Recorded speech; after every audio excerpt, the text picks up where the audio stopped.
ഉള്ളുലഞ്ഞ കാഴ്ച തന്നെയാണ് വയനാട് മുണ്ടക്കൈ ഭാഗത്തു നിന്ന് നമുക്ക് ഈ മണിക്കൂറിലൊക്കെ എത്തുന്നത്. മുണ്ടക്കൈ ചൂരൽമല ഉരുൾപൊട്ടലിൽ ഇപ്പോൾ മരണസംഖ്യ 90 കടന്നിരിക്കുന്നു എന്നുള്ള ഏറ്റവും പുതിയ വിവരങ്ങളാണ് ലഭിക്കുന്നത്. സൈന്യം ദുരന്ത മേഖലയിലുണ്ട്. സൈന്യവും നാവികസേനയും ഒക്കെ രക്ഷാപ്രവർത്തനം ഊർജിതമാക്കിയിട്ടുണ്ട്. ഒറ്റപ്പെട്ടു പോയവരെ റോപ്പ് വേയിൽ കൂടി രക്ഷപ്പെടുത്തുന്ന കാഴ്ചയാണ് നമ്മളിപ്പോൾ കണ്ടുകൊണ്ടിരിക്കുന്നത്.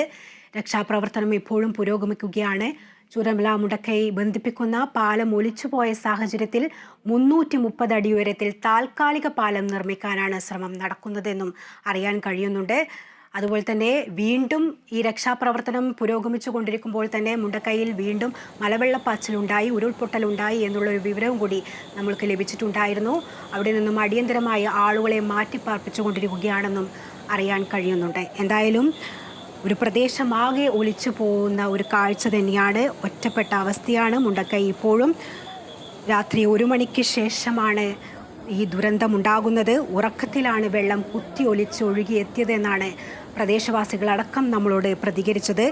ഒട്ടേറെ പേർ ഇപ്പോഴും കുടുങ്ങിക്കിടക്കുകയാണ്. 100-ലേറെ പേർ ഇപ്പോഴും മണ്ണിനടിയിൽ ഉണ്ടെന്നുള്ള വിവരവും കൂടി നമുക്ക് ലഭിക്കുന്നുണ്ട്. ആരൊക്കെ എത്ര പേർ ഒഴുകിപ്പോയിട്ടുണ്ട്, എത്ര പേരെ കാണാതായിട്ടുണ്ട് എന്നുള്ള കൃത്യമായ വിവരങ്ങളൊന്നും ലഭിച്ചിട്ടില്ല. എന്തായാലും രക്ഷാപ്രവർത്തനം ഇപ്പോഴും പുരോഗമിക്കുകയാണ്.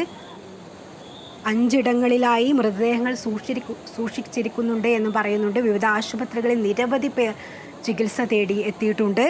നിരവധി പേരെ ആശുപത്രികളിൽ മാറ്റിയിട്ടുണ്ട് എന്നും അറിയാൻ കഴിയുന്നുണ്ട്.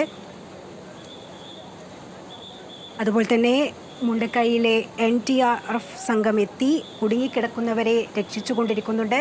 6 പേരെ ഇതുവരെ രക്ഷപ്പെടുത്തിയെന്നാണ് അറിയാൻ കഴിയുന്നത്. കൂടുതൽ വിവരങ്ങൾ നൽകാൻ മേഘന മുരളി നമ്മളോടൊപ്പം ചേരുന്നുണ്ട്. മേഘന, ഇപ്പോൾ മരണസംഖ്യ 90 കടന്നിരിക്കുന്നു എന്നുള്ള ഒരു ഏറ്റവും പുതിയ വിവരം തന്നെയാണ് നമുക്ക് ലഭിക്കുന്നത്. വിവരങ്ങൾ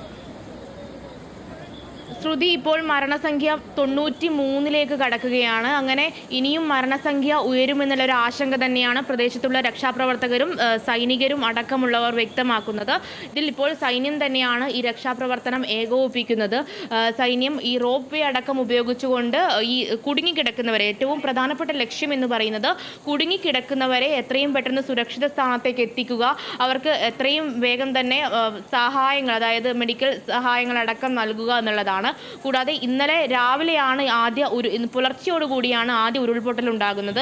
ഈ സമയത്ത് തന്നെ കുടുങ്ങിക്കിടന്നവരാണ്. ഇത്രയധികം മണിക്കൂറുകൾ പിന്നിട്ടിട്ടും വിവിധ മേഖലകളിൽ, അത് എവിടെയൊക്കെയാണ് എന്നുള്ള കാര്യത്തിലും ഇപ്പോൾ വ്യക്തതയില്ല. പക്ഷേ വിവിധ മേഖലകളിലായി കുടുങ്ങിക്കിടക്കുന്നവർ നിരവധിയാണ് എന്നുള്ളതാണ് വ്യക്തമാക്കുന്നത്. ഈ മരണസംഖ്യ ഉയർന്നതോടുകൂടി തന്നെ കാണാതായവരും അല്ലെങ്കിൽ വിവിധ ഇടങ്ങളിൽ ഒറ്റപ്പെട്ടു പോയവരും നിരവധി ഉണ്ട് എന്നും ഈ സൈന്യം വ്യക്തമാക്കുന്നുണ്ട്. ഇതിൽ ഈ സൈന്യം 12 മണിയോടുകൂടിയാണ് മേഖലയിലേക്ക് എത്തുന്നത്. അതിനുശേഷം ഒരു രക്ഷാപ്രവർത്തനത്തിൽ ഉണ്ടായ ഒരു വെല്ലുവിളി എന്ന് പറയുന്നത് മുണ്ടക്കൈ മേഖലയിലേക്ക് കടക്കാൻ കഴിയുന്നില്ല എന്നുള്ളതാണ്. മുണ്ടക്കൈ ചൂരൽമല മേഖലകളിലടക്കം ഈ പാലം തകർന്നത്, മുണ്ടക്കൈ എന്ന് പറയുന്നത് ചൂരൽമലയിൽ നിന്ന് 4 കിലോമീറ്റർ അപ്പുറത്തുള്ള ഒരു ചെറിയ പ്രദേശമാണ്, തോട്ടം മേഖലയാണ്. ഇവിടേക്ക് എത്തിച്ചേരാൻ കഴിയാത്തതും ഈ പാലം തകർന്നതുമാണ് ഈ രക്ഷാപ്രവർത്തനത്തിനും ഒക്കെ വെല്ലുവിളിയായി നിന്നിട്ടുണ്ടായിരുന്നത്. ശേഷം സൈന്യം എത്തുകയും ഒരു താൽക്കാലിക പാലം നിർമ്മിച്ച് ഈ ചൂരൽമലയിൽ നിന്ന് മുണ്ടക്കൈ മേഖലയിലേക്ക് നദിമാർഗം ഇപ്പോൾ എത്തിയിട്ടുണ്ട്. അവിടെയും ഇപ്പോൾ സാഹചര്യം ദുഷ്കരമാണ് എന്നുള്ളതാണ് ഇപ്പോൾ സൈന്യവും കൂടെയുള്ള പ്രദേശവാസികളും അടക്കം പറയുന്നത്. അതായത് മുണ്ടക്കൈയിൽ രക്ഷാപ്രവർത്തനം തുടങ്ങിയെങ്കിലും അവിടെ നിന്ന് ആൾക്കാരെ രക്ഷപ്പെടുത്തി മറുകരയിലേക്ക് എത്തിക്കുക എന്ന് പറയുന്നത് അത്രയേറെ ദുഷ്കരമായിട്ടുള്ള ഒരു കാര്യമാണ് എന്നുള്ളതാണ് ഇപ്പോൾ ഈ രക്ഷാപ്രവർത്തനത്തിന് നേതൃത്വം നൽകുന്നവർ അറിയിക്കുന്ന വിവരം എന്ന് പറയുന്നത്. 93 ജീവനുകളാണ് ഇപ്പോൾ ഈ ദുരിതത്തിൽ ഇതുവരെ, അതായത് മണിക്കൂറുകൾ പിന്നിടുമ്പോൾ 93 ജീവനുകളാണ് ഈ ഒരു ദുരിതത്തിൽ പൊലിഞ്ഞിട്ടുള്ളത്. അതിൽ 93 എന്ന് പറയുന്നത് മുഴുവൻ ശരീരമായി ലഭിച്ചിട്ടുള്ള അവരുടെ എണ്ണമാണ് ഈ മരണസംഖ്യയിലേക്ക് ചേർക്കുന്നത്. മറിച്ച് തങ്ങളുടെ ശരീരം വേർപെട്ട് തലയും കൈയും ഒക്കെ വേർപെട്ട് പറയുന്നതിൽ അതീവ ദുഃഖമുണ്ടെങ്കിലും അതാണ് ഈ മേഖലയിലെ യാഥാർത്ഥ്യം എന്ന് പറയുന്നത്. അതായത് പ്രദേശവാസികൾ അടക്കം നമ്മളോട് സംസാരിക്കുന്നത് തലയും കൈയും അടക്കം വേർപെട്ട്, ശരീരം വേർപെട്ട് സംഭവ സ്ഥലത്ത് നിന്ന് മൃതദേഹങ്ങൾ ലഭിക്കുന്നു എന്നുള്ളതാണ്. അങ്ങനെ ഇത് പ്രേക്ഷകരിലേക്ക് പങ്കുവയ്ക്കാൻ പോലും ദുഃഖകരമായിട്ടുള്ള ഒരു വാർത്തയാണെങ്കിലും അതാണ് ഈ ഒരു പ്രകൃതി ദുരന്തമുണ്ടായിട്ടുള്ള, പ്രകൃതി സംഹാര താണ്ഡവമാടിയ ഈ പ്രദേശത്തെ ഒരു അവസ്ഥ, സാഹചര്യം എന്ന് പറയുന്നത് ഇതാണ് എന്നുള്ളതാണ് മനസ്സിലാക്കേണ്ടത്. അതിൽ ഈ 93 ആൾക്കാരിൽ അതിനേക്കാളും അപ്പുറത്തേക്ക് കാണാതായവരുടെ ഒരു സംഖ്യ നീളുന്നുണ്ട്. എന്തായാലും ഇപ്പോൾ 130 സൈനിക സംഘം ഇപ്പോൾ തിരുവനന്തപുരത്ത് നിന്ന് ഈ മേഖലയിലേക്ക് തിരിച്ചിട്ടുണ്ട്. ഈ മേഖലയിൽ നിന്ന് 130 സൈനികരുടെ സേവനങ്ങൾ കൂടി നമുക്ക് അല്പസമയത്തിനകം തന്നെ വയനാട് മേഖലകളിൽ പറഞ്ഞതുപോലെ തന്നെ ഉള്ളുലയ്ക്കുന്ന കാഴ്ച തന്നെയാണ് നമുക്ക് കാണാൻ സാധിക്കുന്നത്.